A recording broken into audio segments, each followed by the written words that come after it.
The crystal spires of Xanthari Prime pierced the purple sky like massive needles of light. Each tower hummed with ancient power, their surfaces reflecting the twin suns that bathed the planet in eternal twilight.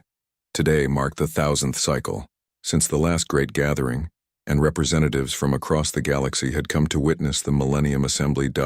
High Counselor Vexthera of the Zilithian Empire adjusted her flowing robes as she glided into the grand chamber. Her pale blue skin shimmered in the artificial light, and her 4 eyes scanned the assembled delegates with practiced arrogance.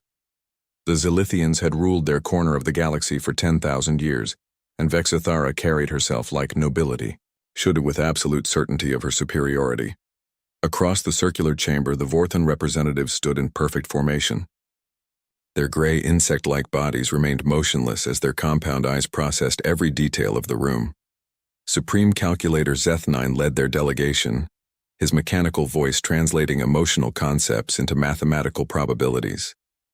The Vorthans believed in order above all else, and chaos was simply an equation waiting to be solved. The Krex Dominion had claimed the eastern section of the chamber. General Thakmor, his scarred red hide bearing the marks of 100 battles, sat with military precision. His people were warriors first and everything else second. They respected only strength, and had built their empire by crushing anyone who dared to stand against them. Smaller delegations filled the remaining spaces. The aquatic depth singers floated in their environmental suits, humming low songs that translated as polite greetings. The energy beings called luminals flickered between visible and invisible states, their thoughts appearing as brief flashes of colored light. Dozens of other species completed the assembly, each representing their own corner of galactic civilization. At the center of the chamber stood the archive pillar, a massive crystal that contained the memories and wisdom of extinct civilizations. Most delegates ignored it, considering the dead past irrelevant to the living present. But today was different. Today, the archive would speak. High Counselor Vexthera called the assembly to order with a gesture that commanded instant attention. Her voice carried across the chamber without amplification, a trick of Zilithian biology that never failed to impress lesser species.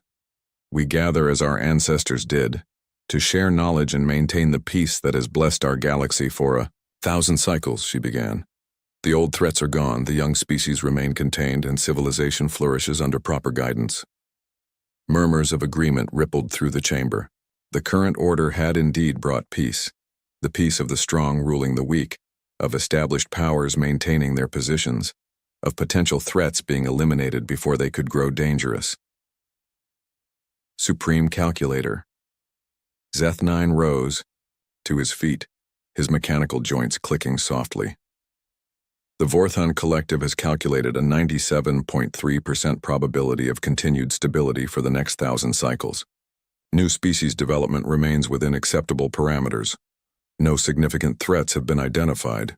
General Thakmor snorted, a sound like grinding stone. My scouts have found nothing worth conquering in the outer spiral arms. Just primitives, playing with fire and stone tools. The galaxy belongs to those strong enough to hold it. The other delegates nodded in satisfaction. Everything was as it should be. Civilization was safe, order was maintained, and the future looked bright for those who deserved it. Then the archive pillar began to glow. The ancient crystal pulsed with deep blue light, patterns of energy swirling through its crystalline structure like trapped lightning. The chamber fell silent as delegates turned to stare at the awakening relic. Most had never seen the archive activate. Some wondered if it was malfunctioning. The light grew brighter, and slowly a figure began to take shape above the pillar. It was tall and thin, with skin like polished bronze and eyes that held the weight of eons.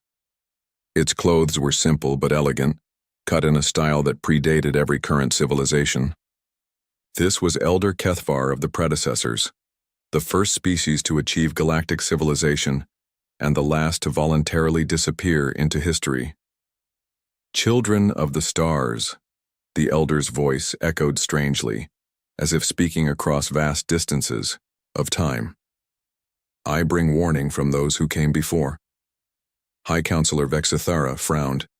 The archive rarely activated, and when it did, it usually shared scientific data or historical records.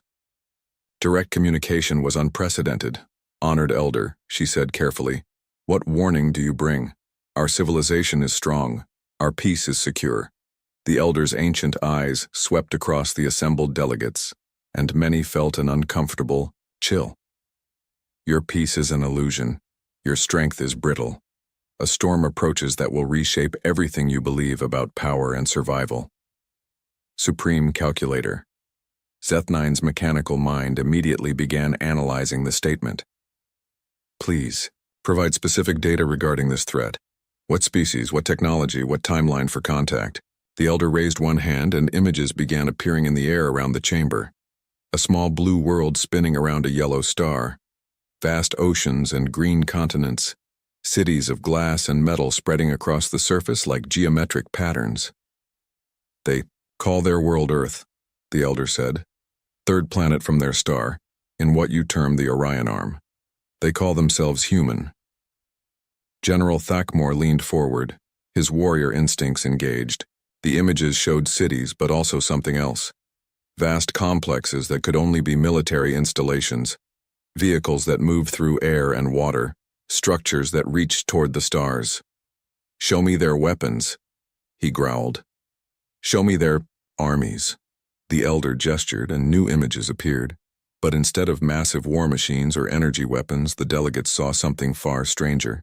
Humans, bipedal mammals with soft skin and no natural weapons, walking through environments that should have killed them. Humans in frozen wastelands, building shelters from ice and hunting creatures 10 times their size. Humans in burning deserts finding water where none should exist. Humans in dense jungles turning poisonous plants into medicine. "This is their weapon," the elder said quietly. "They adapt. They survive. They refuse to accept that anything is impossible." The chamber erupted in confused murmurs. High Counselor Vexithara studied the images with growing bewilderment. These creatures had no scales, no chitin, no natural armor. Their claws were tiny, their teeth were blunt, and they seemed utterly fragile. "Honored elder," she said slowly, "surely you do not suggest that these mammals pose a threat to galactic civilization? They appear to be primitives who have barely learned to leave their own world." The elder's expression grew sad. "That is what we thought. That is what every species has thought when they first encountered humanity, and that is why they are so dangerous." Supreme Calculator. Zeth9's compound eyes clicked as they focused on the images. "Impossible. Biological adaptation requires thousands of generations. No species can change their fundamental nature quickly enough to survive in multiple incompatible environments." "Yet they do," the elder replied. "Watch." The images shifted, showing human history in rapid succession. Ice ages that should have wiped them out but didn't. Volcanic eruptions that should have ended their civilization but didn't. Plagues that should have destroyed their species but didn't. Each catastrophe was followed by recovery, growth, and expansion into new territories. "They do not adapt through evolution alone," the elder explained. "They adapt through learning. They adapt through cooperation. They adapt through sheer stubborn refusal to die." General Thakmore stood up, his scarred fists clenched. "Impossible. No species survives through weakness, only the strong endure." The elder turned to face the Krex general directly. "You define strength as the ability to destroy your enemies. Humans define strength as the ability to turn enemies into friends. You build your power by crushing others beneath you. Humans build their power by lifting others up beside them." "Ridiculous," Vexithara snapped. "Civilization requires hierarchy. Order demands that the superior guide the inferior. These humans sound like anarchists." The elder's ancient face showed something that might have been amusement. "Tell me, High Counselor, how many species serve in your government by choice rather than conquest?" Vexithara's 4 eyes narrowed. "The Zilithian Empire provides guidance to lesser species for their own benefit. They serve because we know what is best for them. And you, Supreme Calculator. The Elder turned to Zeth-9. How many of your subject species requested to join the Vorthan Collective? The mechanical being's voice carried no emotion, but his pause was telling. The collective incorporates species based on efficiency calculations. Personal preferences are irrelevant variables. And you, General? The Elder faced Thakmor last. How many worlds joined the Krex Dominion without being conquered first? The red-skinned warrior's laugh was harsh. None, as it should be. The weak exist to serve the strong. The Elder nodded slowly. Then you understand nothing of true strength. Let me show you what I mean. The images changed again, showing humans in situations that should have been hopeless. Small groups facing overwhelming odds, individuals standing against impossible circumstances, entire populations refusing to surrender even when defeat seemed certain. They landed on a beach in a place called Normandy, the Elder narrated, showing humans storming fortified positions despite devastating losses. The logical choice was retreat. They advanced anyway. They were trapped in a city called Stalingrad.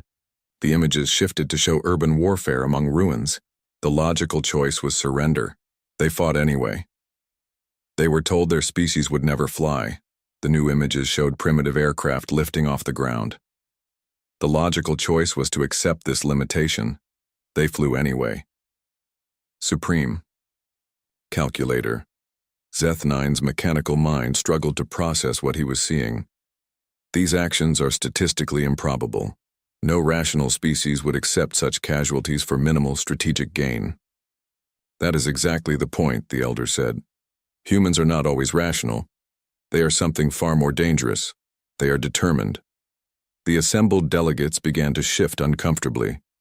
The images were impressive, but these were clearly primitive conflicts fought with crude weapons. Modern galactic civilization possessed technology that could sterilize worlds from orbit.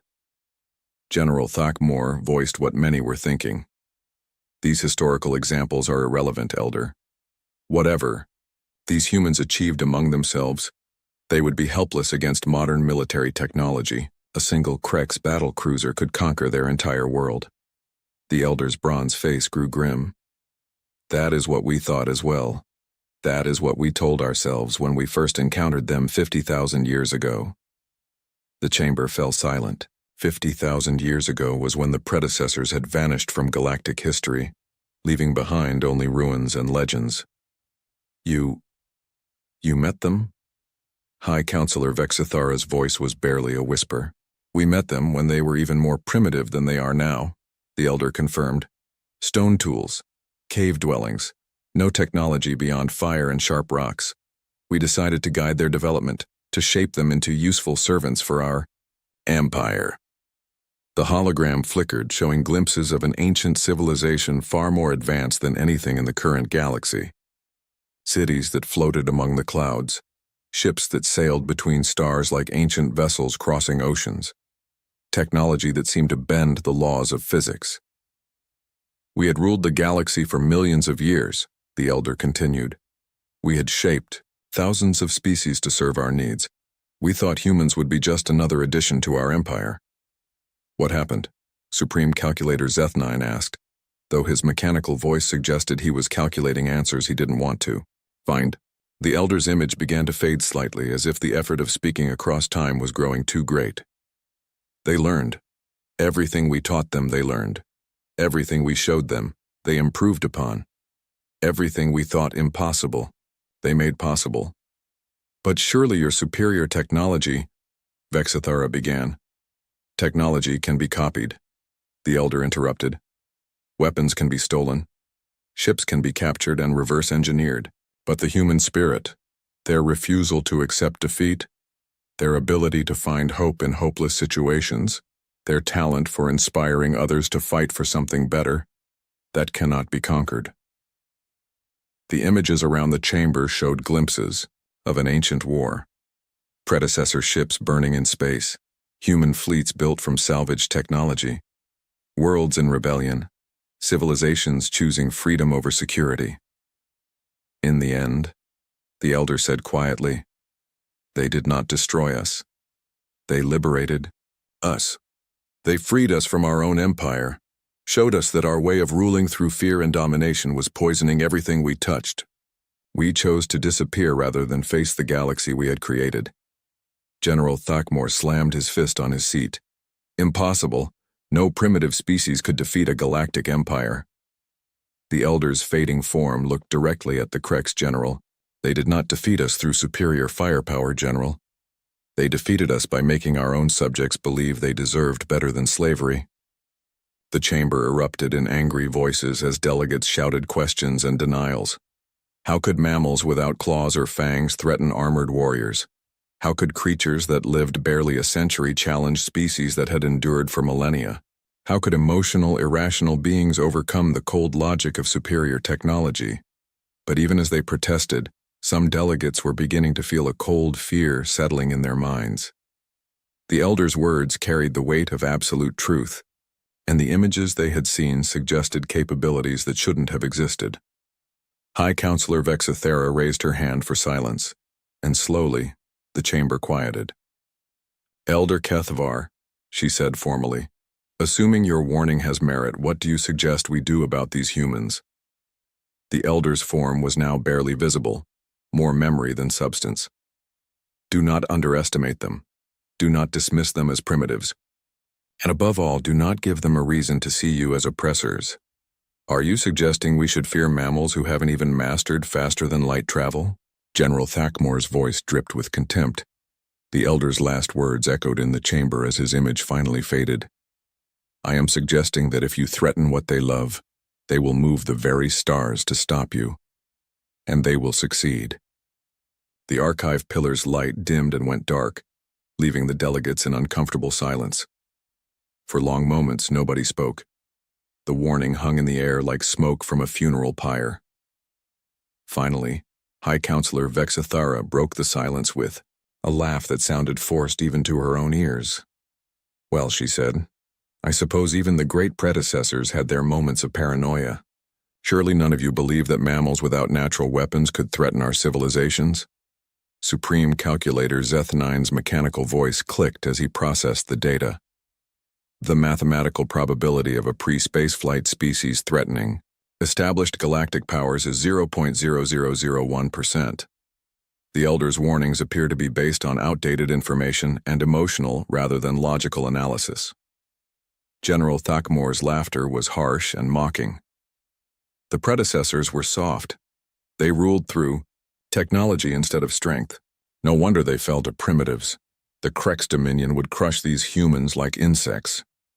Around the chamber, other delegates began to chuckle and murmur agreement. The tension that had built during the elder's warning began to dissipate, replaced by the comfortable certainty of superior species looking down on inferior ones.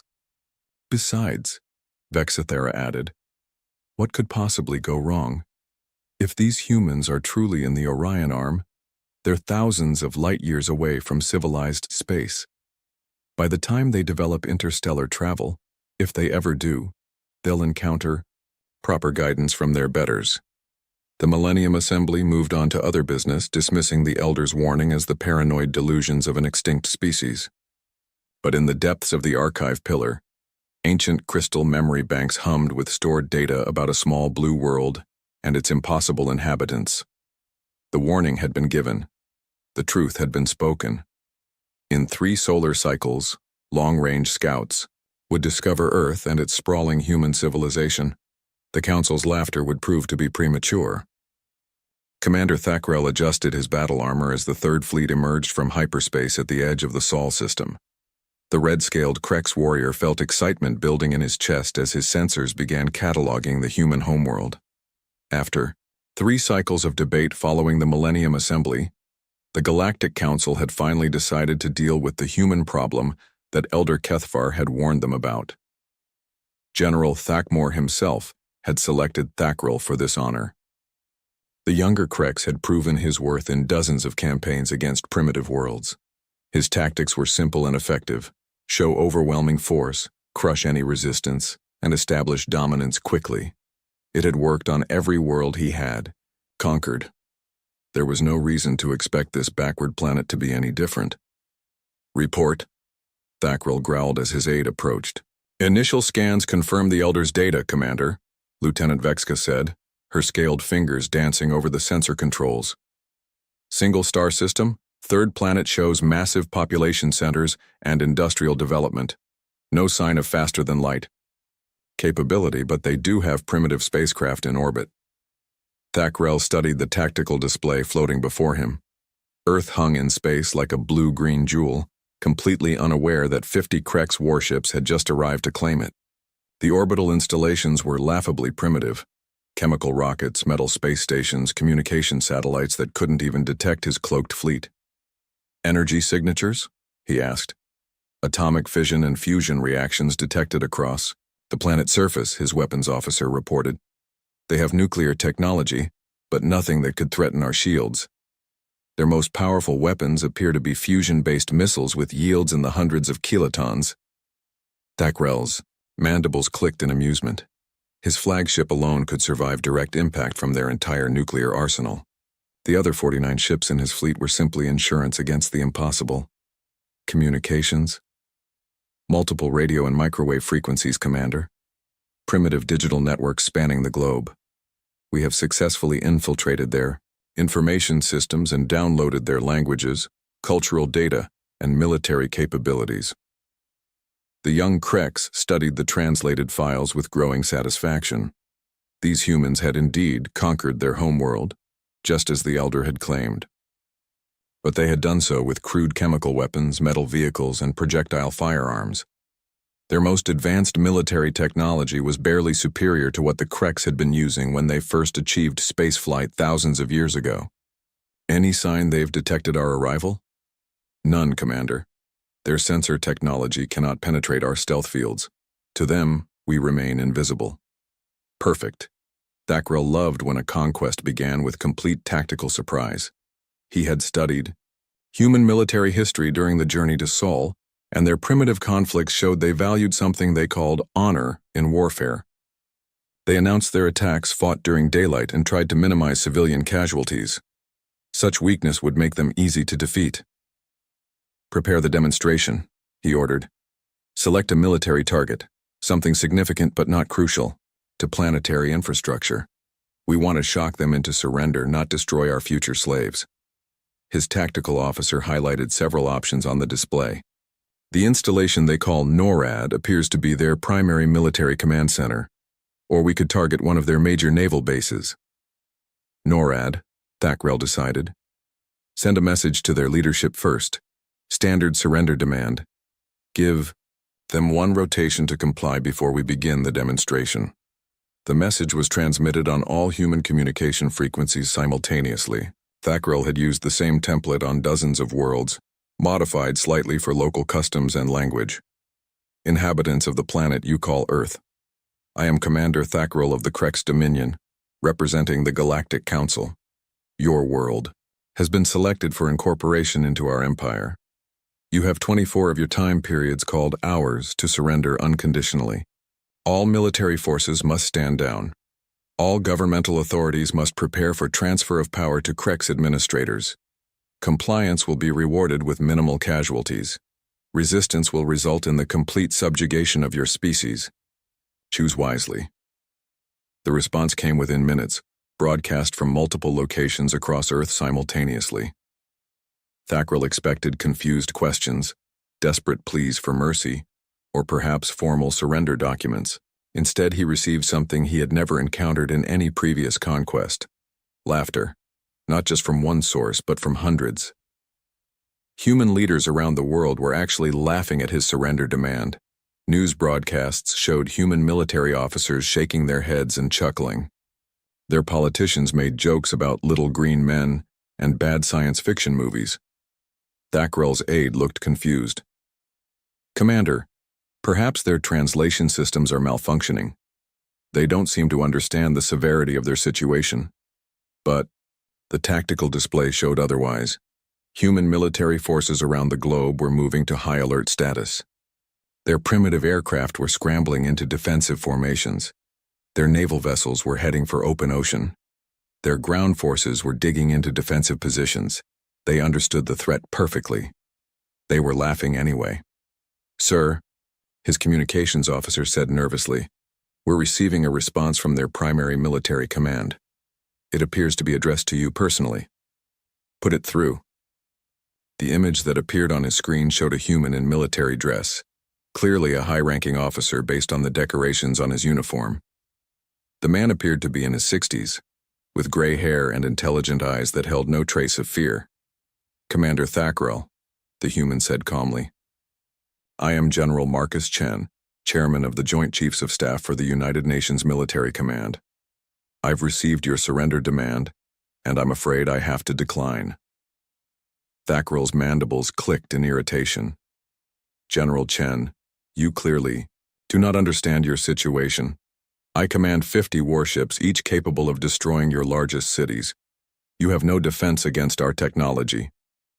"You're probably right about that," Chen agreed cheerfully.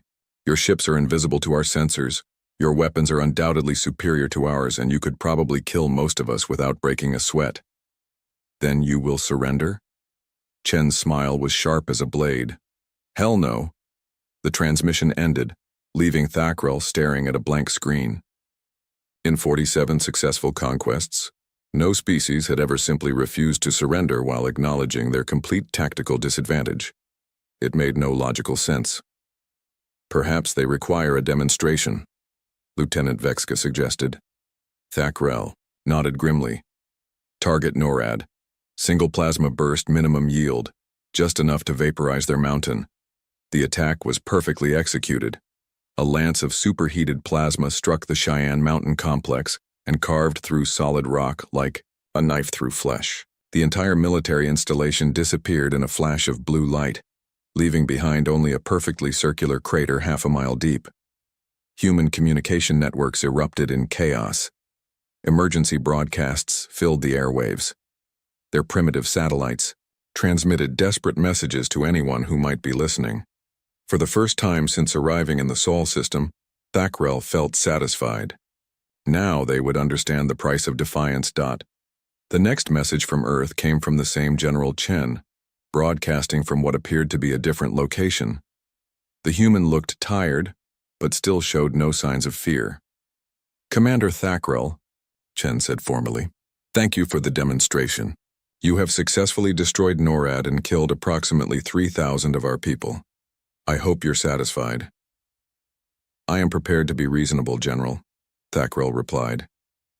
"Surrender now, and there will be no further casualties." "I'm afraid that's not going to happen," Chen said. "You see, Commander, you've just made a serious mistake." "What mistake?" "I have demonstrated our superiority. Further resistance is futile." Chen's expression grew cold. "Your mistake, Commander, was killing 3,000 people who were just doing their jobs. People with families, people with children, people who never did anything to hurt you or your species. They were military personnel defending a strategic installation," Thackrell protested. "Their deaths were a legitimate act of war." "Maybe," Chen said. "But you made it personal.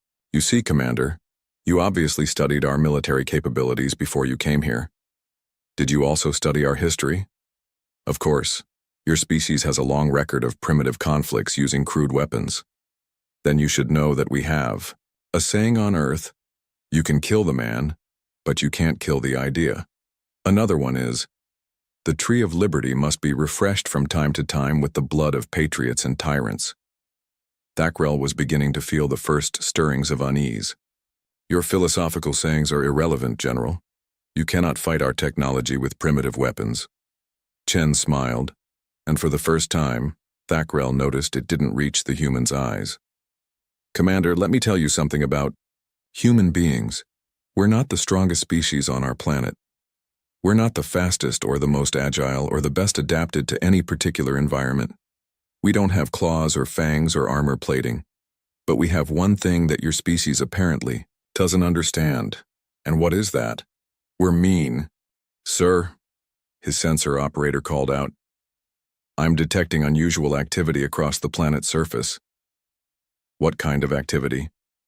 "It appears that their military forces are dispersing. Instead of concentrating for defense, they're scattering into small groups and moving to concealed positions. Thackrell studied the tactical display with growing confusion. Every military doctrine he knew said that inferior forces should concentrate their strength to have any hope of effectiveness. Dispersing would only make them easier to hunt down and destroy. "Are they fleeing?" he asked. "Negative, sir. They're taking defensive positions, but in a pattern I don't recognize. Small groups, heavily camouflaged, positioned near critical infrastructure points." Over the following hours, reports continued to pour in from Thackrell's sensors. Human military units were vanishing from detection all across the planet. Not retreating, simply disappearing into the landscape like they had never existed. Their major cities continued to function normally, but military presence in those cities became nearly invisible. More disturbing were the signs of industrial activity. Human factories were working around the clock, but their energy signatures were changing in ways that suggested rapid retooling. Transportation networks were moving massive amounts of materials, but the destinations were obscured by what appeared to be deliberate camouflage. "Commander," Lieutenant Vexka said quietly. "Permission to speak freely?" "Granted." "Sir, their behavior pattern doesn't match any of our conquest scenarios. They're not massing for defense, they're not fleeing, and they're not trying to negotiate." "What exactly are they doing?" Thackrell didn't have an answer. In all his previous campaigns, defeated species had followed predictable patterns. They either surrendered quickly, fought hopeless conventional battles, or descended into chaos and civil war. Humans appeared to be doing none of these things. Instead, they seemed to be preparing. 3 days after the destruction of NORAD, the first attacks began. They weren't what anyone expected. No desperate assaults on Krek's positions, no suicide attacks against the fleet, no conventional military operations at all. Instead, the humans began to do something far more disturbing.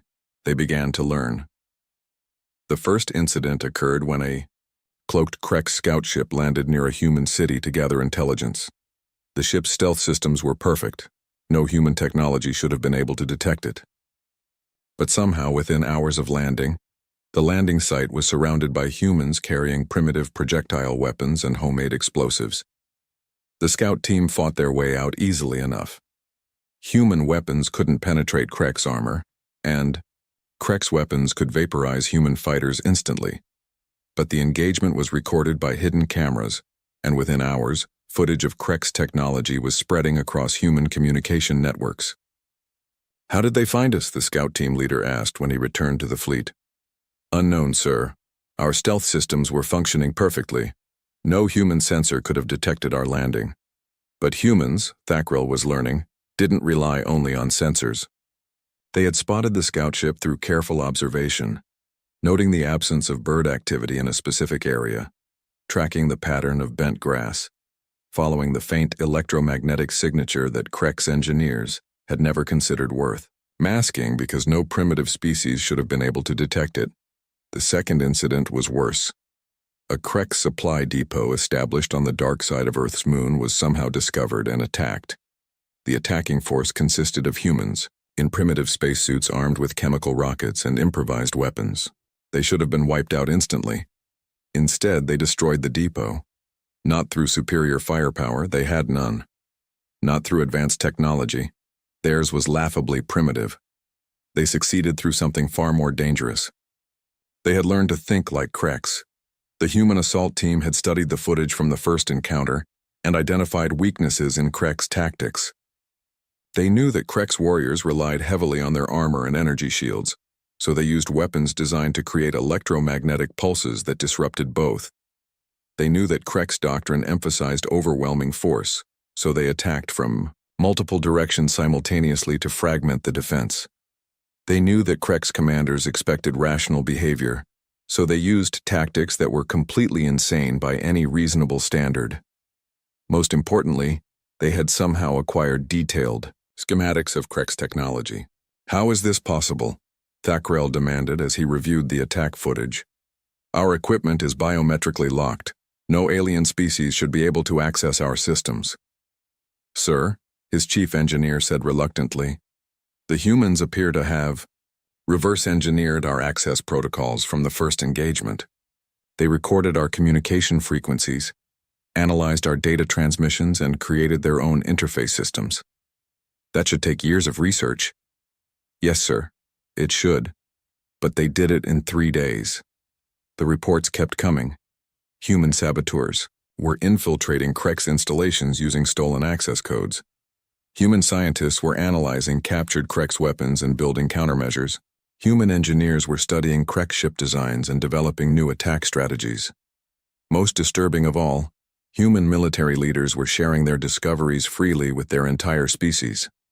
Every lesson learned, every weakness discovered, every tactical innovation was immediately broadcast to resistance cells around the globe. The humans weren't just learning, they were learning collectively, sharing knowledge at a speed that should have been impossible.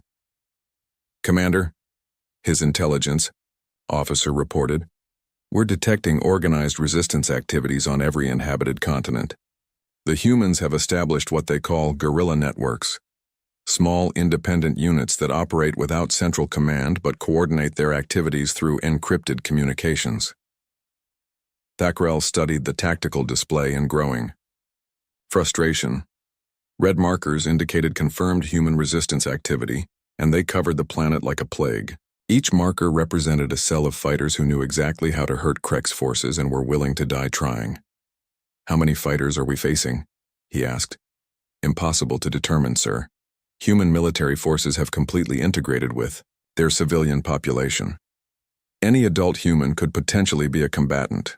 Conservative estimates suggest several 100 million active resistance fighters. Several 100 million. Thackrell had conquered entire star systems with fewer people than Earth's resistance movement. And unlike other species, humans seem to view certain death as merely an occupational hazard. The final straw came when a human strike team somehow infiltrated his flagship. It should have been impossible. The ship was in deep space, protected by multiple layers of shields and sensors. The assault team consisted of 12 humans in primitive spacesuits, armed with improvised weapons. They had launched themselves from a concealed position on one of the system's outer planets, traveling for weeks in cold sleep to reach the fleet. They died, of course.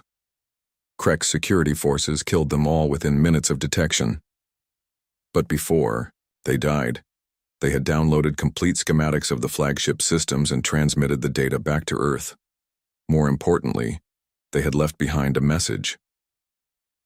Commander Thackrell, the recorded voice of the human team leader, echoed through the ship's communication system. My name is Captain Sarah Mitchell, United Nations Special Forces. By the time you hear this, my team and I will be dead. We know this. We came anyway. The image showed a young human female, barely past adolescence by their species standards. She looked directly into the camera with eyes that held no fear, only determination. You asked us to surrender because resistance is futile, she continued. But you don't understand what you're fighting, Commander. You're not fighting our military. You're not fighting our government. You're fighting an idea. The idea that people should be free to choose their own destiny.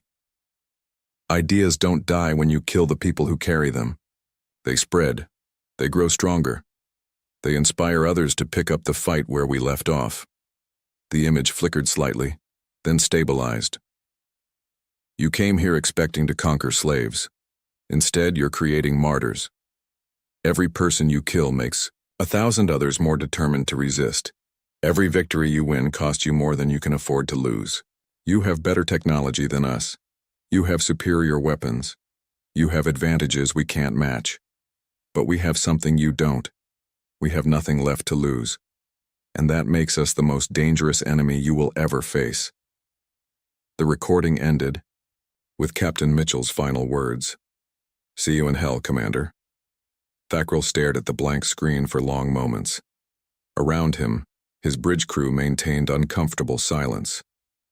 Outside, Earth continued its slow rotation, its surface sparkling with lights that marked human cities still functioning, human industries still producing, human lives still continuing despite the alien occupation.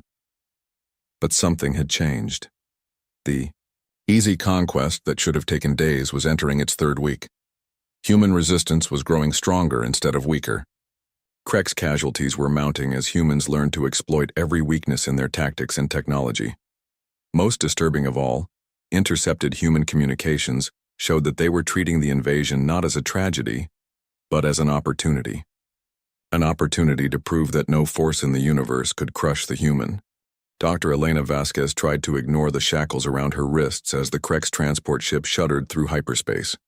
Around her, 200 other humans sat in cramped restraints, their faces showing the same mixture of fear and defiance that had become humanity's signature expression since the invasion began. The Kreks had learned after 6 months of brutal fighting on Earth that humans were more dangerous when they died than when they lived. Every human killed in battle became a symbol that inspired 10 others to join the resistance. Every martyred fighter became a story that spread through human communication networks, turning ordinary people into warriors. So the Kreks had changed tactics. Instead of trying to kill all the humans, they decided to scatter them across the galaxy as slaves and specimens, separate them from their homeworld, break their connections to each other, and let despair do what weapons could not. It was, General Thakmor had declared, a much more civilized solution. Dr. Vasquez almost smiled at the thought. The Kreks had no idea what they had just done. "Elena," whispered the woman sitting beside her. Captain Lisa Wong had commanded a resistance cell in the ruins of Hong Kong before her capture. Even now, chained and bound for slavery, her voice carried the authority of someone used to being obeyed. "You still have the data?" Elena nodded slightly. Hidden in a dental filling that Krek scanners couldn't detect was a microscopic storage device containing everything humanity had learned about their alien captors. Ship designs, weapon specifications, tactical assessments, and most importantly, detailed biological analyses of every species in the Galactic Council. The Karathi prisoners from Cell Block 7 have been asking questions about human resistance tactics. Lisa continued quietly. "I think they might be interested in more than just conversation." Elena had noticed the Karathi too. The tall, thin aliens with their pale gray skin and large dark eyes had been captured during some minor rebellion in the Outer Rim territories. They had been slaves to the Krek's dominion for over 300 years, and their spirits should have been completely broken by now, but something had changed since the humans arrived. The Karathi were whispering among themselves in their musical language, their conversations stopping abruptly whenever Krek's guards approached. More importantly, they had been watching the humans with something that looked dangerously close to hope.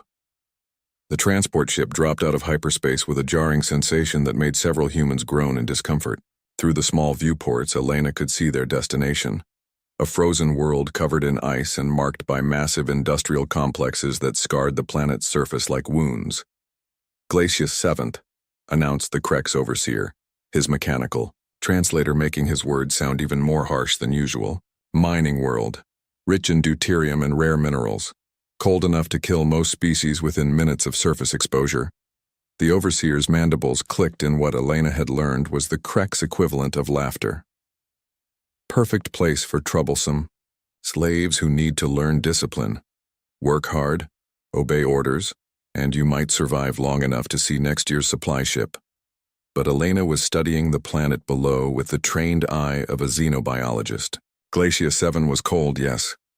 Probably around -60°C at the equator. The atmosphere was thin but breathable for humans with minimal equipment. Most importantly, the industrial complexes suggested a large slave population, working in conditions that would be considered intolerable by Galactic Council standards. Perfect conditions for what humans did best: survive in impossible circumstances and make friends with fellow victims of oppression. The landing was rough, deliberately so. Krek's doctrine emphasized that newly captured slaves needed to understand their helplessness immediately. The transport settled onto a landing pad surrounded by weapon emplacements and guard towers, while harsh floodlights cut through the planet's eternal twilight. Elena and the other humans were herded off the ship into the freezing air. The cold hit like a physical blow, but Elena noticed that several of the humans were already adapting, pulling their clothing tighter, moving to conserve body heat, clustering together for warmth. Basic survival instincts that had served humanity well during ice ages on Earth The Karathi prisoners were less fortunate. Their thin bodies and minimal clothing made them shiver uncontrollably in the cold. Several collapsed within minutes of leaving the ship's heated interior. Elena made a decision that would change the course of galactic history. "Lisa," she whispered to the former resistance commander, "pass the word. We share our body heat with the Karathi. Keep them alive. Elena, we don't have enough warmth to go around. If we help them, some of us might freeze." "Then some of us freeze," Elena said firmly. "We don't leave people behind. Ever." It was such a simple thing. Humans sharing their meager warmth with alien slaves who were dying from the cold. In the harsh calculus of survival, it made no logical sense. Helping the Karathi would only weaken the humans and reduce their own chances of survival. But it was also the most human thing imaginable. Within minutes, the human prisoners had arranged themselves around the Karathi, sharing body heat and helping the weaker aliens stay on their feet. The Krex guards noticed but didn't interfere.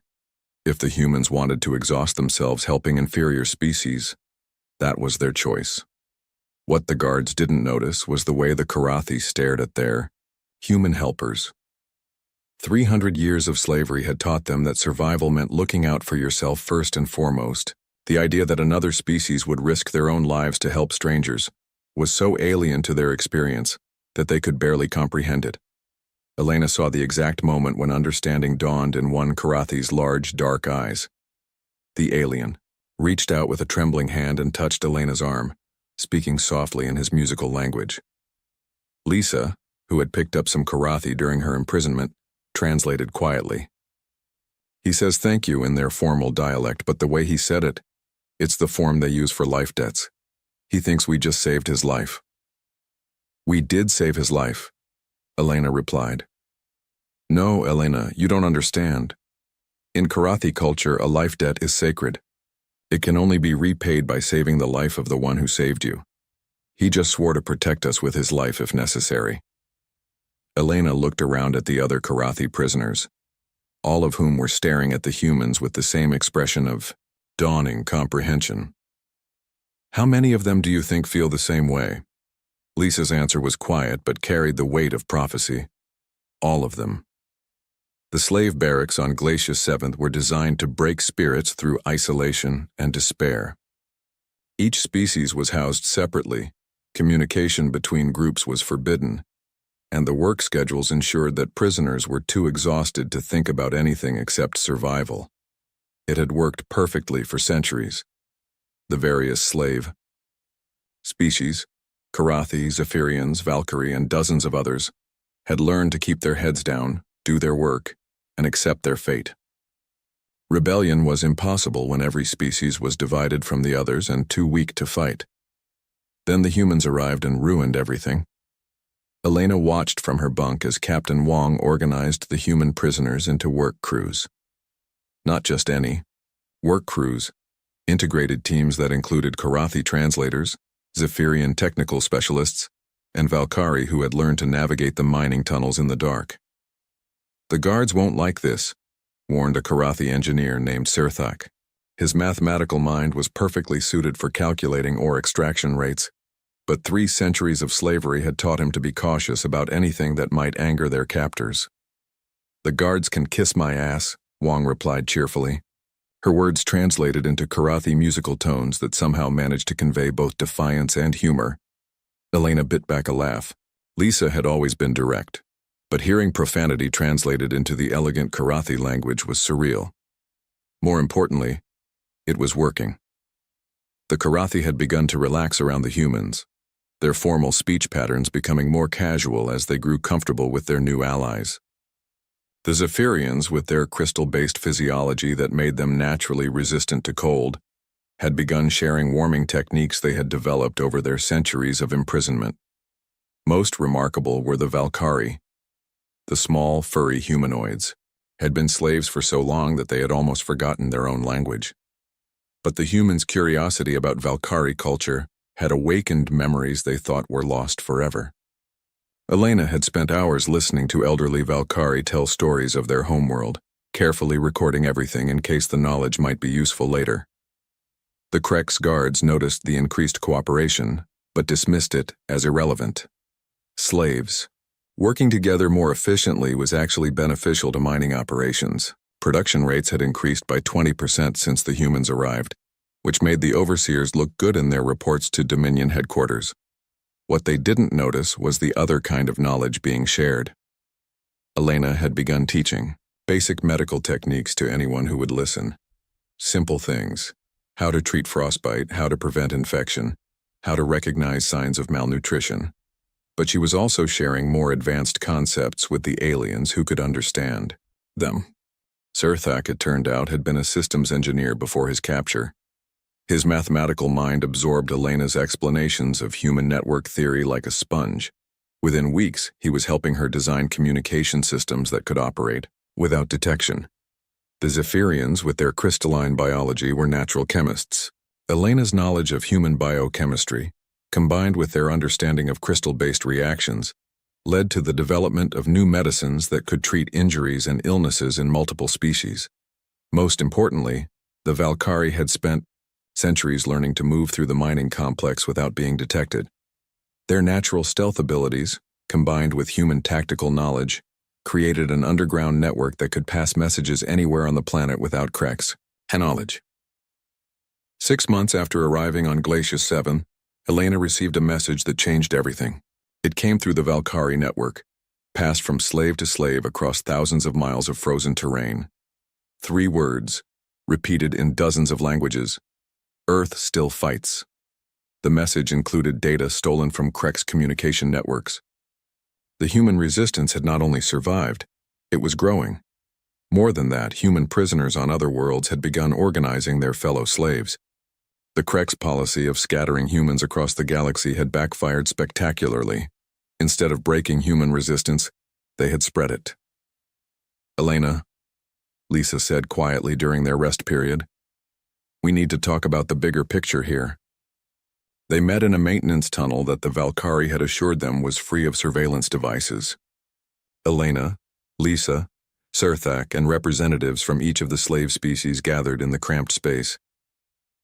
"The Kreks made a mistake," Elena began without preamble. "They assumed that separating us from Earth would break our spirit. Instead, they gave us something more valuable: the opportunity to meet you." Sirthak's large eyes reflected the dim light from their improvised torch. "What do you mean?" "I mean that humans aren't special because we're stronger or smarter than other species. We're special because we refuse to accept that anyone deserves to be a slave. And now we're not alone anymore." Lisa nodded. "The data from the Resistance shows that human prisoners on 17 different worlds have made contact with local slave populations. In every case, the other species have begun organizing resistance movements. But the Kreks are too strong," protested a Zephyrian named Crystal Song. "Their technology is superior. Their military is vast. How can slaves fight battleships?" Elena smiled, remembering Captain Sarah Mitchell's final message to Commander Thackrell. "We don't fight their technology, we fight their assumptions." "Explain."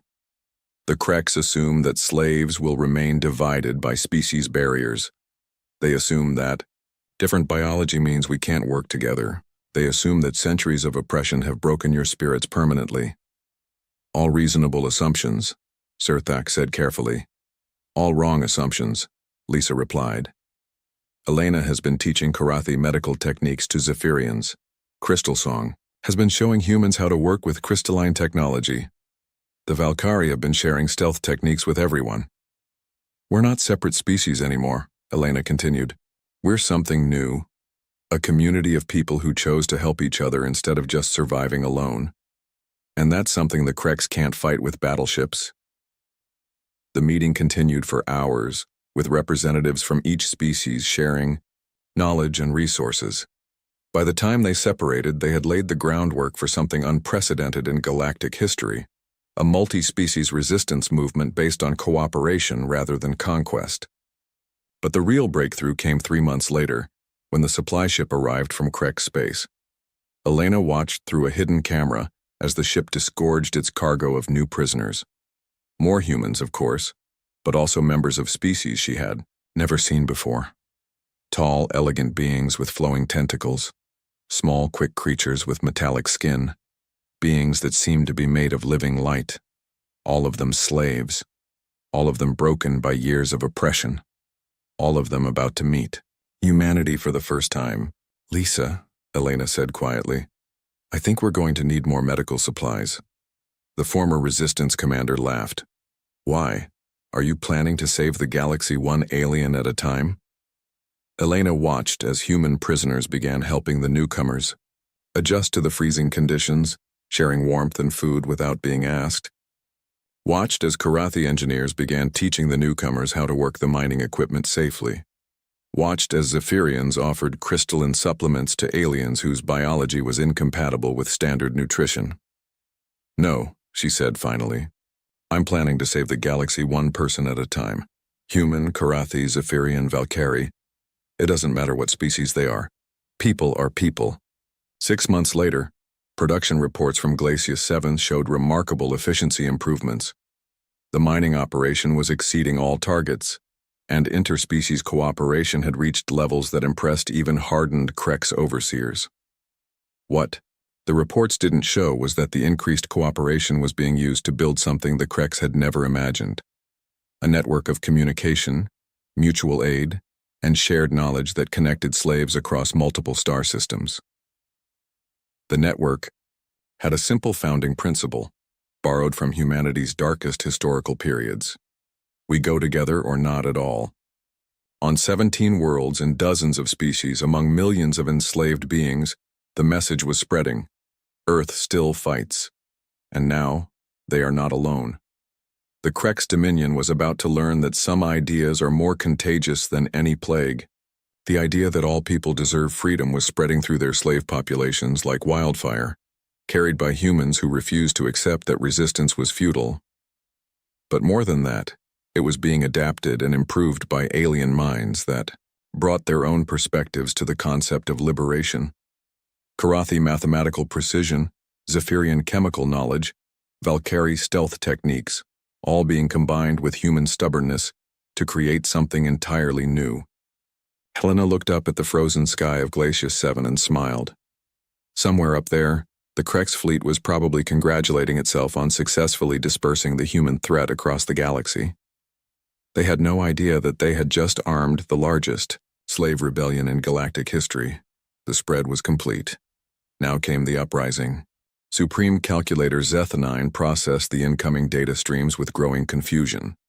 His mechanical mind, designed to find patterns in chaos and predict outcomes with mathematical precision, was failing to comprehend what the numbers were telling him.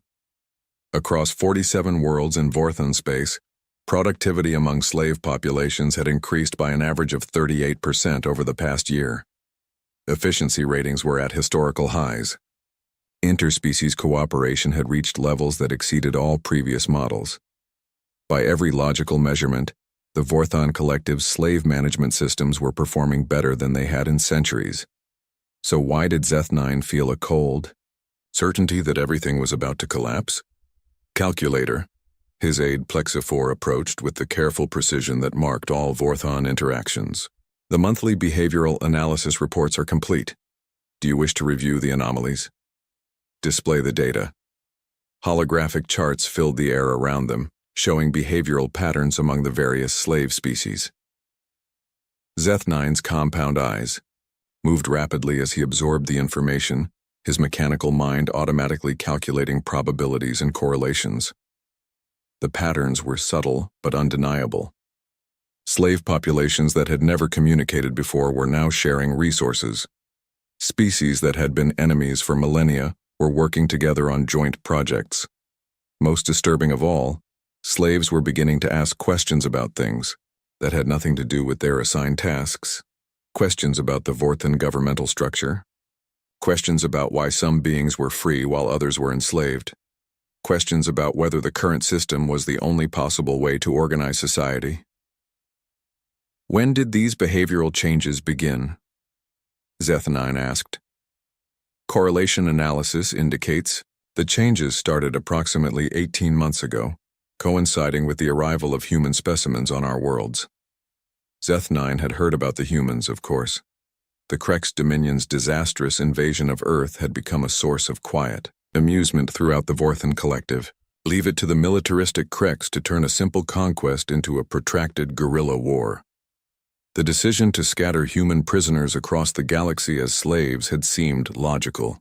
Separate the troublemakers from their homeworld, prevent them from coordinating resistance, and let despair break their spirits over time. Simple mathematics. But mathematics, Zeth9 was learning, sometimes failed to account for variables that couldn't be quantified. "Show me the reports from Production Facility 7, he ordered. The hologram shifted to display data from a factory complex on the industrial world of Mechanicus III. The facility produced advanced electronics using a workforce of enslaved Korathi, Valkyrie, and other species. Recently, it had also received a shipment of human prisoners. Production efficiency has increased by 42% since human integration, Plex 4 reported. Quality control metrics show marked improvement. Interspecies cooperation has reached unprecedented levels. On the surface, it was exactly what Vorthon efficiency experts had hoped for. But Zeth9 noticed something else in the data: patterns of resource allocation that didn't match standard protocols. "The humans are sharing their food rations," he observed. "Correct. Analysis indicates they are distributing nutritional resources based on biological need rather than individual allocation. The practice has spread to other species in the facility, and they are training other species in technical skills that are not part of their assigned roles." Also correct. Humans with engineering backgrounds have been teaching advanced concepts to Korathi workers, despite having no authorization to do so. Zeth9's mechanical mind processed the implications. The Vorthon system depended on keeping slave populations ignorant and divided. Slaves were assigned specific roles based on their species' natural abilities, and were forbidden from learning skills that might make them more versatile or dangerous. But the humans were ignoring those restrictions completely. Worse, they were teaching other species to ignore them as well. "Calculator," Plex 4 said carefully.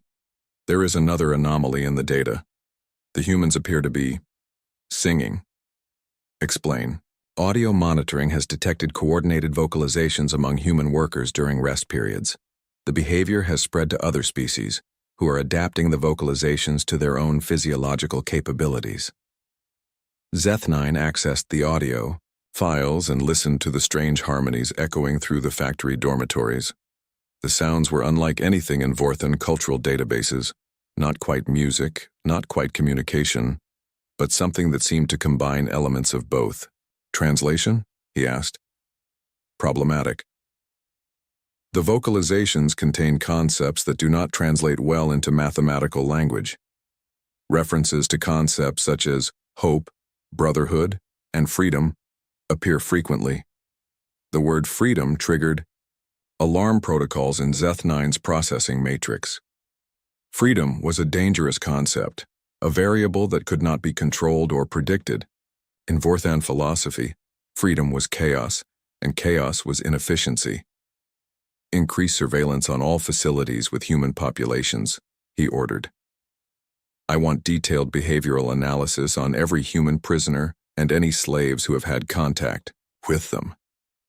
The data that came back over the following weeks was disturbing beyond Zeth9's capacity to calculate. On world after world, the pattern was the same. Human prisoners were not just adapting to slave conditions, they were transforming them. Facilities that had operated on the same brutal efficiency for centuries were suddenly becoming something different. On Mechanicus III, enslaved workers had begun organizing study groups where humans taught mathematics and engineering to other species.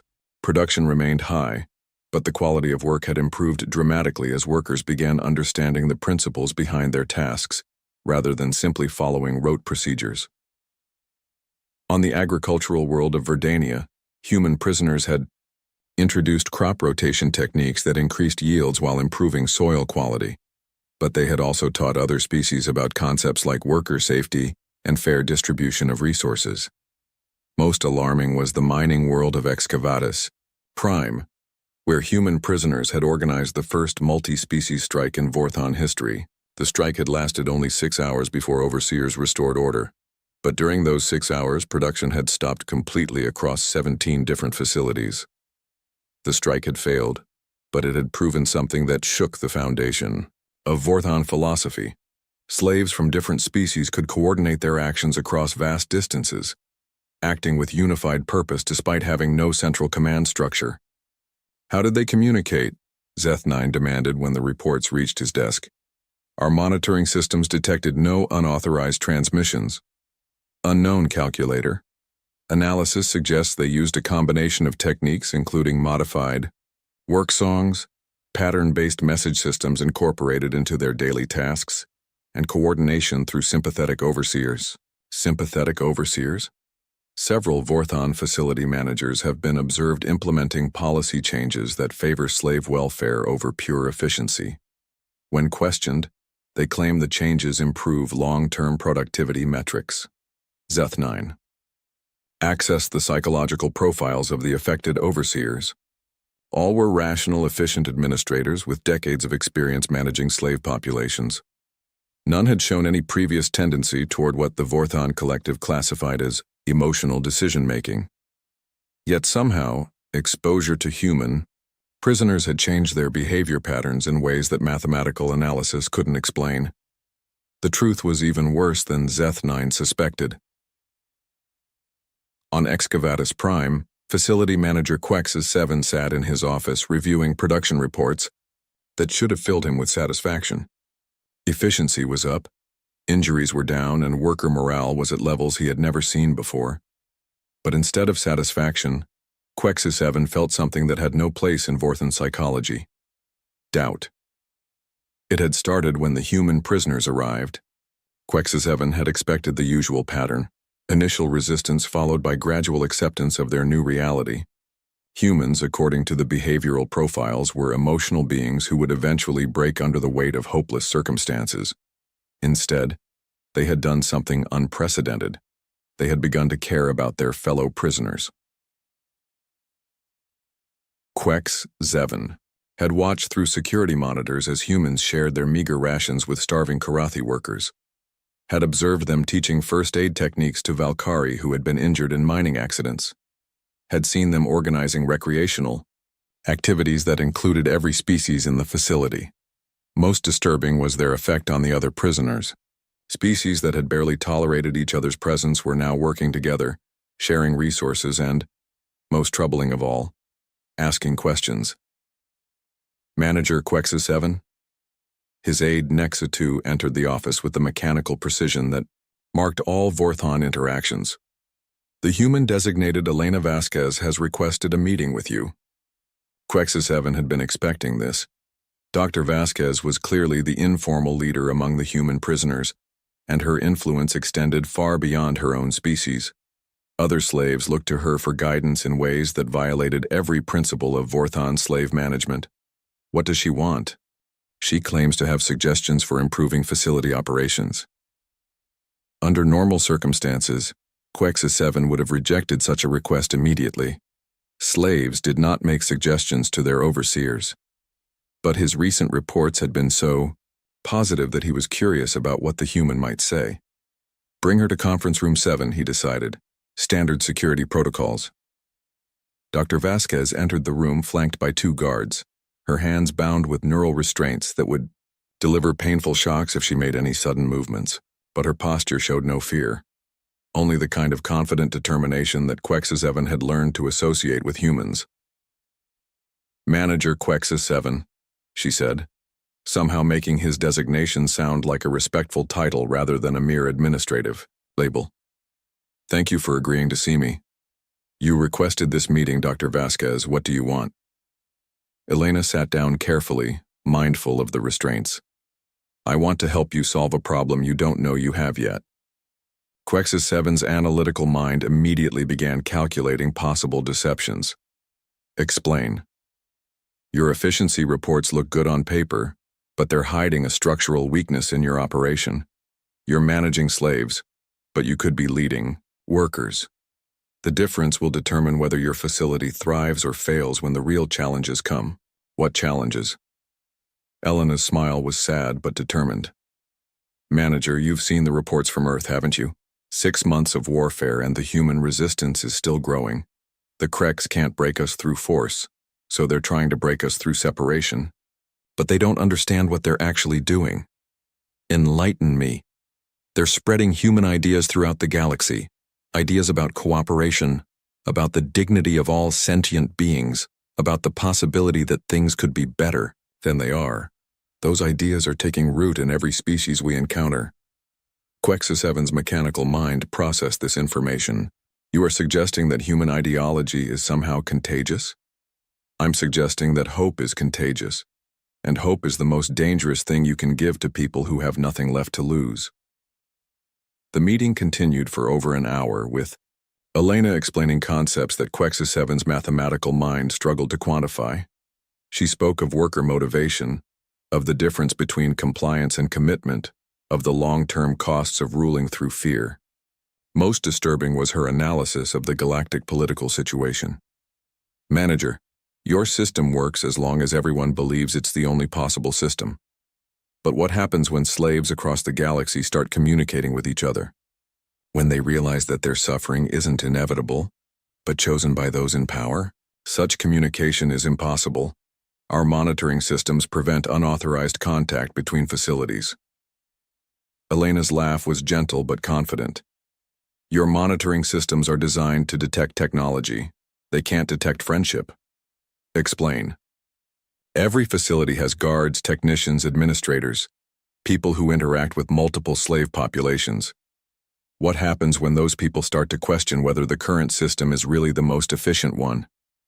What happens when they realize that treating slaves like people produces better results than treating them like machines?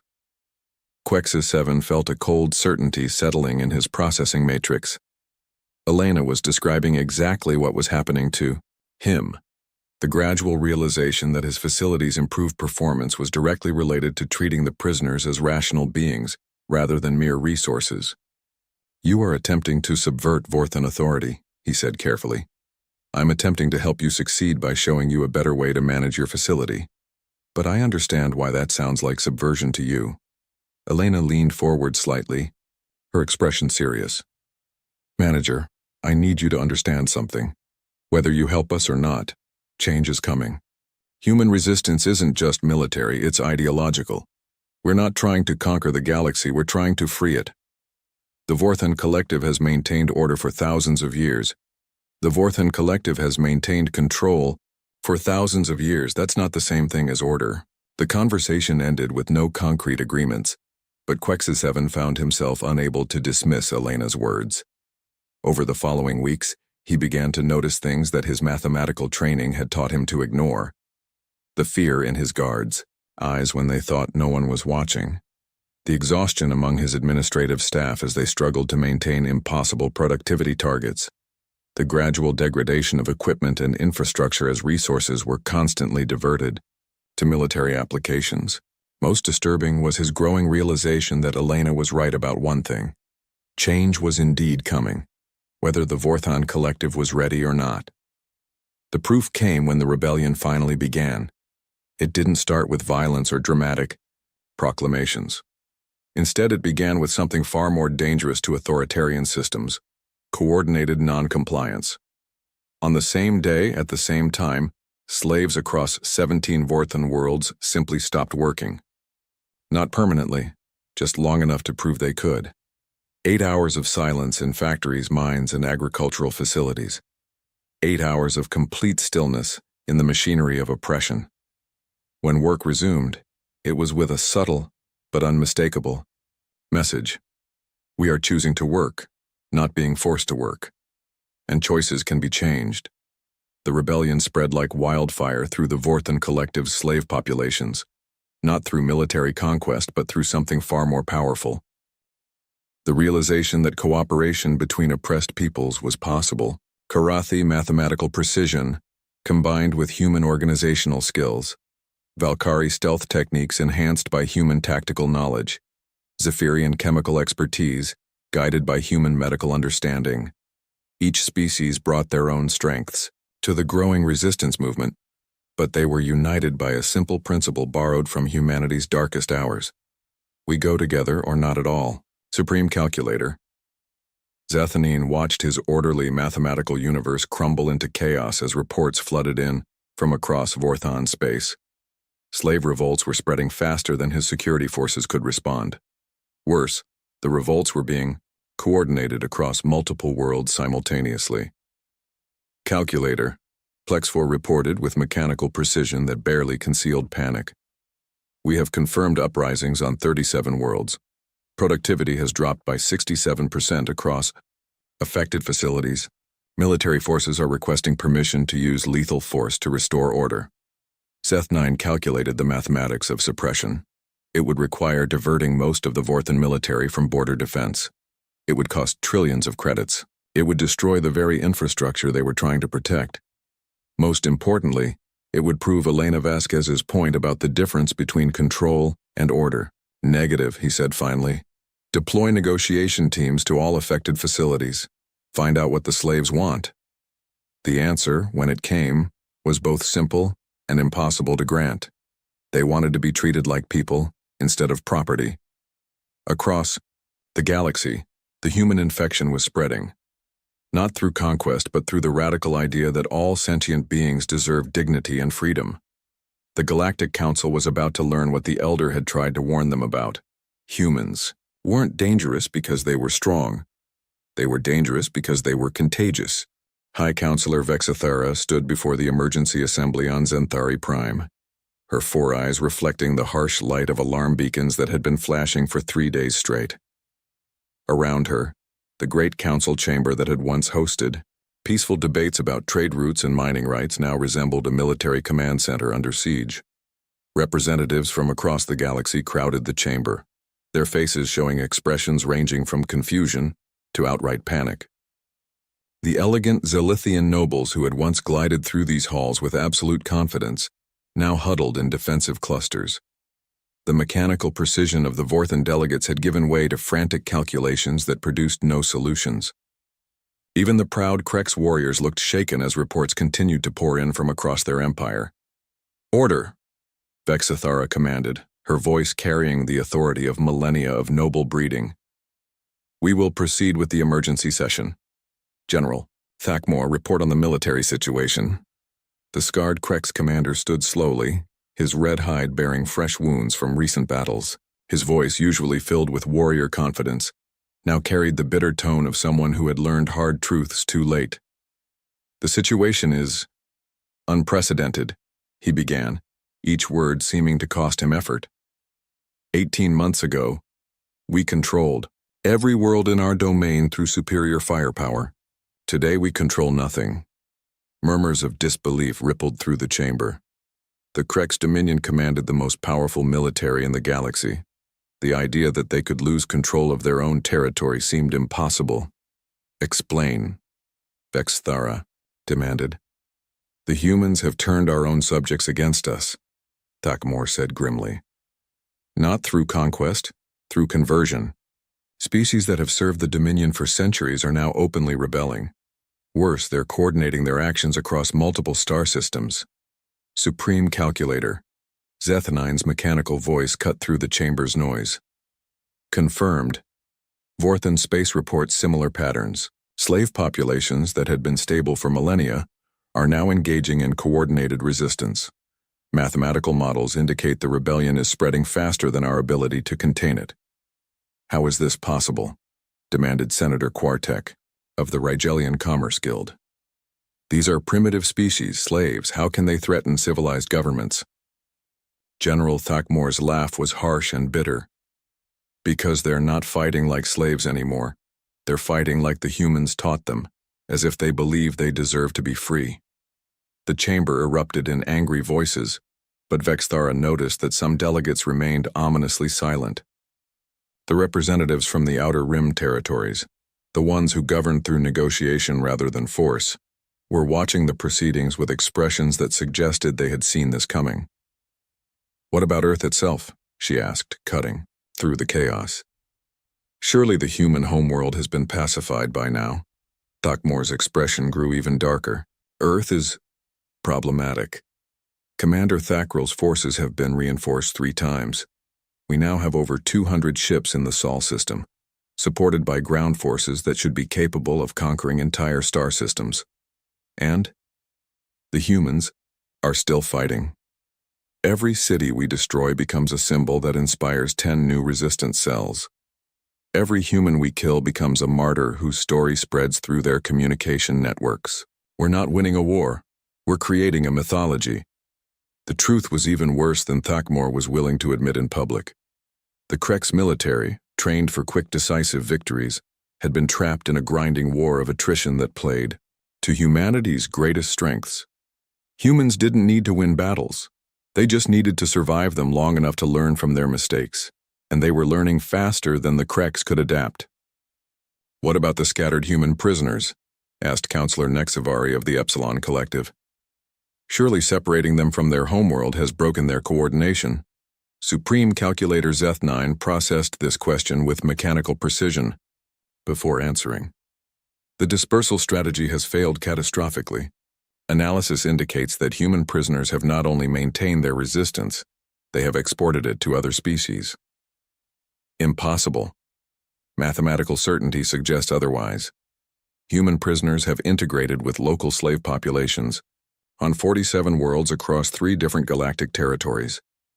In every case, previously compliant slave populations have begun engaging in resistance activities within 6 months of human contact." Vexathara felt a cold certainty settling in her stomach. The elegant strategies that had maintained galactic order for millennia were crumbling before her eyes, and she was beginning to understand why. "It's the ideology," she said quietly, the words carrying across the suddenly silent chamber. "They're not spreading military tactics, they're spreading ideas." Elder Kethvar had tried to warn them, but the council had been too arrogant to listen. The predecessors had faced the same threat 50,000 years ago, and had chosen extinction rather than adaptation. Now, the current galactic civilization was about to learn the same lesson. "Ideas can be countered with better ideas," protested Senator Quartek. "We offer civilization, order, prosperity under proper leadership. What can primitives offer that could compete with that?" The answer came from an unexpected source. A small viewing screen near the chamber's edge flickered to life, showing a transmission from the Outer Rim territories. The face that appeared belonged to Governor Alextar of the Harmony Coalition, one of the few galactic governments that ruled through cooperation rather than domination. "Counselors," Alextar said, his voice carrying across the chamber without invitation, "I bring a message from the Free Worlds Alliance." "The what?" Vexthara demanded. "The Free Worlds Alliance," Alextar repeated calmly. 47 worlds that have chosen to leave their respective empires and form a new government based on principles of cooperation, equality, and mutual aid. I'm transmitting formal notice of our independence from all current galactic authorities." The chamber erupted in chaos as delegates realized what they were hearing. Nearly 50 worlds, representing billions of beings, had simply declared themselves free from the established order. "You have no authority," General Thakmor roared. "The Krex Dominion does not recognize your so-called independence." "That is your choice, General," Alextar replied calmly. "But you should know that our new government includes several former Krex worlds, 3 Vorthan systems, and 12 Zilithian colonies. They voted to join us freely after their populations decided they preferred cooperation to conquest." Vexathara's world seemed to be tilting beneath her feet. "Voted? Species don't vote on their governments. Order comes from proper authority." "Counselor," Alextar said gently, "that's exactly the kind of thinking that led to this situation. People don't want to be governed, they want to be represented. The humans didn't teach us how to fight your empires. They taught us how to build something better." The transmission continued for another hour, with Alextar explaining the structure of their new alliance.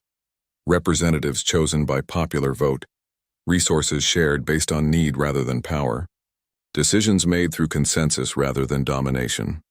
It was everything the established galactic order had been designed to prevent. When the transmission ended, the council chamber fell into stunned silence. For the first time in galactic history, a significant portion of civilized space had simply opted out of the existing system. "Military response?" General Thakmor asked. though his voice lacked its usual confidence. With what forces? Vexthara replied bitterly. Half our fleets are tied up fighting rebellions on our own worlds. The other half are needed to maintain control over the territories we still hold. Supreme Calculator Zeth9 processed the strategic situation with mechanical precision.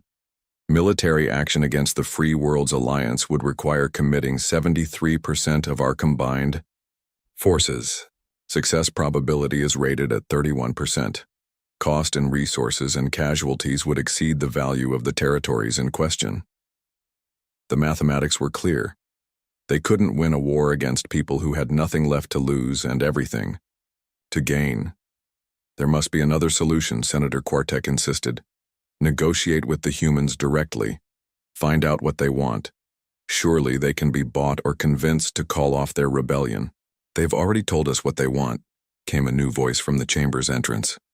Every head turned to see Admiral Chen Wei of the United Nations Space Command walking into the chamber flanked by an honor guard that included humans, Karathi, Valkyrie, and dozens of other species. Her uniform bore the insignia of Earth's military, but the beings with her wore no uniforms at all. They were civilians, representatives of the Free Worlds Alliance. How did you get here? Vexthara demanded. Centauri Prime is protected by the most advanced defense grid in the galaxy. Admiral Chen smiled. Your defense grid was designed to stop invading fleets, Counselor. It wasn't designed to stop a diplomatic mission that was invited by half your own population. The terrible truth became clear as security reports flooded in. The defense grid hadn't failed. It had been shut down by its own operators, Zentari citizens who had decided they wanted to hear what the humans had to say. You're under arrest for violation of galactic sovereignty, General Thakmor snarled, reaching for his sidearm. Even the rigid hierarchies of the minor powers were transforming into representative governments. It's over, Vexthara said, the words carrying finality that resonated through the chamber. Everything we built, everything we preserved, it's all ending. No, Counselor, Elena said gently. It's all beginning. The formal dissolution of the Galactic Council took 3 days, not because of bureaucratic complexity, but because so many beings wanted to witness the moment when thousands of years of authoritarian rule finally ended. The ceremony was held in the same chamber where Elder Kethfar had delivered his warning. Representatives from hundreds of worlds watched as the old council formally transferred authority to the new Alliance Congress, a body where every world, regardless of size or power, would have an equal voice. High Counselor Vexthara stood at the podium for the last time, her 4 eyes reflecting lights from the crystal spires that had once symbolized galactic order. Around her, the assembled delegates waited to hear her final words as the representative of the old system. I have spent my entire life believing that civilization required hierarchy, she began, her voice carrying clearly through the chamber. I believed that some beings were naturally suited to rule, while others were meant to serve. I believed that order could only come from the top down. She paused, looking out at the diverse crowd of beings who had gathered to witness this moment. Humans sat beside Karathi. Valkyrie delegates conversed quietly with Zephyrian representatives. Species that had been enemies for millennia were working together to plan their common future. I was wrong, she continued. True order doesn't come from authority imposed from above. It comes from cooperation chosen freely by equals. The humans didn't defeat us through superior weapons or better tactics. They defeated us by showing us a better way to live. Elena Vasquez, now serving as Earth's representative to the Alliance Congress, stood and addressed the former High Counselor directly. Counselor Vexthara, the Zilithian Federation has requested that you serve as their cultural advisor to the Alliance. Your knowledge of galactic history and your experience in diplomacy would be valuable assets to our new government. You would trust me with such responsibility? After everything I represented? We would trust you to help us build something better than what came before, Elena replied. That's what the Alliance is about. Redemption, cooperation, and the belief that everyone deserves a second chance. General Thakmor, who had spent 3 days wrestling with his conscience, finally stepped forward. Admiral Chen, he said formally, I request permission to return to Krek space and serve the new Republic. Permission granted, General, Chen replied. Though I should warn you, your new job will be a lot harder than your old one. It's easier to rule through fear than to govern through consent.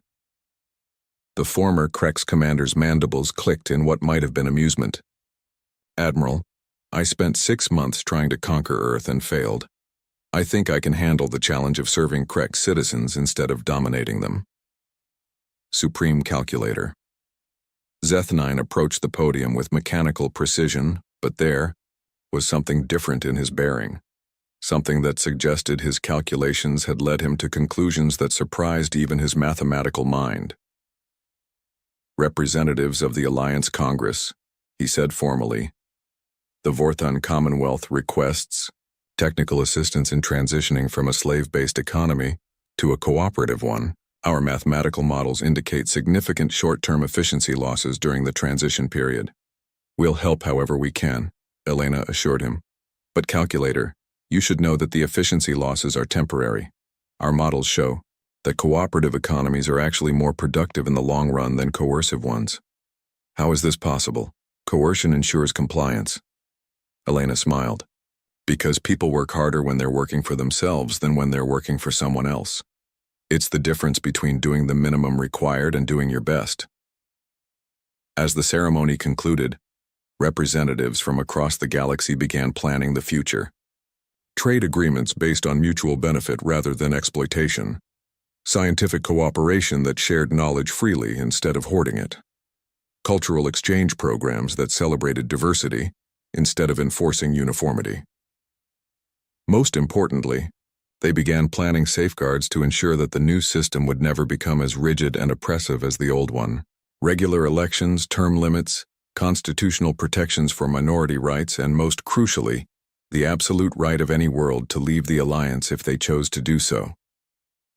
The moment we stop being a choice, Admiral Chen told the assembled representatives, we become just another empire, and empires always fall eventually. 3 years later, Elena Vasquez stood in the observation deck of the Alliance flagship Harmony, watching Earth through the viewport as the ship prepared for departure. The blue world looked the same as it always had, but everything else had changed. The Krek's fleet was gone, replaced by a joint human alliance task force dedicated to exploration and peaceful contact with new species. The orbital installations that had once been military fortresses were now research stations and diplomatic facilities. Most importantly, Earth was no longer alone. The Alliance included over 3,000 worlds now, with new members joining every month as word spread that there was an alternative to the old systems of domination and control. Any regrets? Admiral Chen asked, joining Elena at the viewport. About what? About how it all turned out. We started this fight just trying to survive. Now we're responsible for half the galaxy. Elena considered the question carefully. No regrets about the outcome, she said finally. But I sometimes wonder what would have happened if the Council had listened to the Elder's warning, if they had approached us as equals instead of trying to conquer us. You think it would have been different? I think we would have reached the same destination through a much less painful route, Elena replied. But maybe some lessons can only be learned the hard way. Admiral Chen nodded. The Explorer Corps is reporting contact with 17 new species in the Outer Rim, all primitive by our standards but showing signs of developing spaceflight within the next few centuries. What's the approach plan? Same as always, peaceful contact, cultural exchange, and an invitation to join the Alliance when they're ready. No conquest, no coercion, no attempts to guide their development for their own good. Elena smiled. The Elder would be proud. We learned his lesson, even if it took us longer than it should have. The Harmony departed Earth orbit, carrying its mixed crew of humans and aliens toward the unexplored regions of the galaxy. Behind them, the Alliance continued to grow, one world at a time, one choice at a time. In the ruins of the old council chamber on Zenthari Prime, the archive pillar pulsed quietly with stored memories. Deep in its crystal matrix, the image of Elder Kethavar flickered briefly into existence as if checking on the children he had tried to guide so long ago. For just a moment, the ancient face showed something that might have been satisfaction. The warning had been given, the truth had been spoken, and finally, after 50,000 years, someone had listened. The humans had indeed been unstoppable. Not through superior weapons or advanced technology, but through the simple radical belief that all beings deserved freedom and dignity. The elder's image faded back into memory, leaving behind only the soft glow of crystal and the echo of laughter, not the mocking laughter of the council that had dismissed his warning, but the joyful laughter of beings who had discovered that cooperation was stronger than conquest. The truth had set them free, and freedom, as it turned out, was indeed contagious.